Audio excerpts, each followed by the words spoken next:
এবার নকল চিকিৎসককে চরম শাস্তি দিল কৌশিকী মুখার্জি এবং ঠিক করে নিল জগদ্ধাত্রীকে।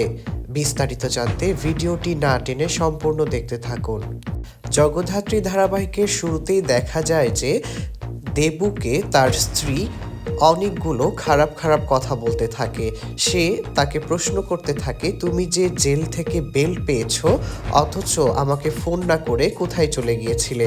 তুমি চলে গিয়েছিলে বেলারুশে, যেখানে গিয়ে তুমি জগদ্ধাত্রীর বডিগার্ডের ভূমিকা পালন করেছো আর তোমার বোনের চামচিমি করেছ। এই কথা বলতেই দেবু তার স্ত্রীকে মারতে যায় এবং সে সময় দেবুর শ্বশুর তাকে বলে যে তোমাদেরকে ডিভোর্স করিয়ে দিব তোমরা যদি এরকম করতে থাকো।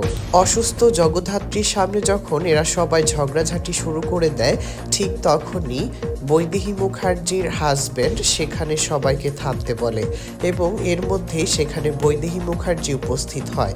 বৈদেহী মুখার্জিকে রাজনাথ মুখার্জি বলে, তুমি কেন এখানে এসেছো? তোমার এখানে প্রবেশ করার কোনো প্রয়োজন নেই। তখন বৈদেহী মুখার্জি বলে, এখানে আমার নিজের নাতি রয়েছে, ঠাকুমা হিসেবে আমি তো এখানে আসতেই পারি। তখন রাজনাথ মুখার্জি বলে, আমার নাতির কোনো প্রয়োজন নেই তোমার মতো ঠাকুমার, বরং তুমি এখানে থাকলে জগদ্ধাত্রী এবং জগদ্ধাত্রীর মেয়ে দুর্গার ক্ষতি হতে পারে, তাই তুমি ওদের ধারে কাছেও আসার চেষ্টা করবে না। এরপর রাতের দৃশ্যে যখন সবাই ঘুমিয়ে পড়ে তখন কৌশিকী মুখার্জি দরজাটা খুলে রেখে একটু বাইরে যায়।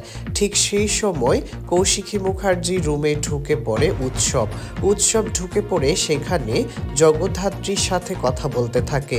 জগদ্ধাত্রী মৃত লাশের মতো সেখানে পড়ে থাকে কিন্তু কোনো উত্তর দেয় না। এ সময় সেখানে প্রবেশ করে কৌশিকী এবং উৎসবকে চরমভাবে অপমান করতে থাকে। এ সময় সেখানে উপস্থিত হয় মেহেন্দি।